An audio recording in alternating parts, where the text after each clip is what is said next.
So, what is the purpose of the interview? Why did they interview Steven Gerrard? Because he had just won 10 games in a row, I think it was, and it was something to do with the Premier League football. And I don't really get football, but yeah, no, he just won a football match, and he was very, very emotional. It's quite a big game, so Yeah. they were trying to, yeah. Okie dokie. So, why do you think that the interview is opened with an indirect question? Because they say there's a lot of tears and emotion. Tell us about it. I think it's because they wanted to pull attention to it. They wanted to make sure that he spoke about it and what it meant to him, and they wanted him to kind of open up about it.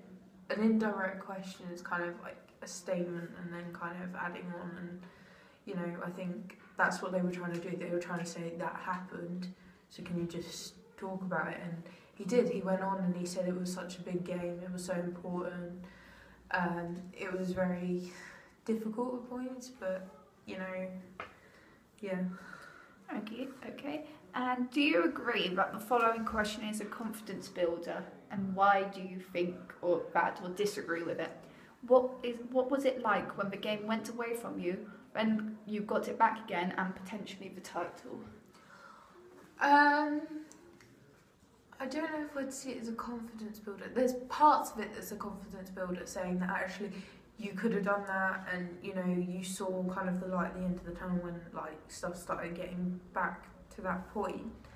But at the same time, I think it was more just a statement of fact. It wasn't necessarily like a confidence builder as such, because it doesn't indirectly say this was amazing, this was this, you were that, and it's kind of just describing what went on. It wasn't, yeah. Why do you think the interviewer ends the interview with a closed question, which is, can you dare to dream? Because I don't know. It makes you think, doesn't it? It allows him to go away and think, actually, I can dream to win those next 4 games, and then it can also, people watching it kind of makes them think, can they dare to dream, I guess. It leaves them with something wishing in their head. And finally, do you think the interviewer was successful? So did he ask the right kind of questions to find out the information he wanted? Yeah, I think so. We're starting off with that open kind of question, like an indirect kind of question. It allowed Steven Gerrard to continue and to kind of open up about how he felt, how the game went in his head, and it also, the other questions that he asked, it was more about the match and how he felt it went and stuff. It was quite open, and I think that allowed him to be the interviewee to be quite open and to talk about it. And I think there was a lot of information that came out about how he felt about the next 4 matches, how he felt about this match, his previous matches, and stuff like that, I guess. Awesome.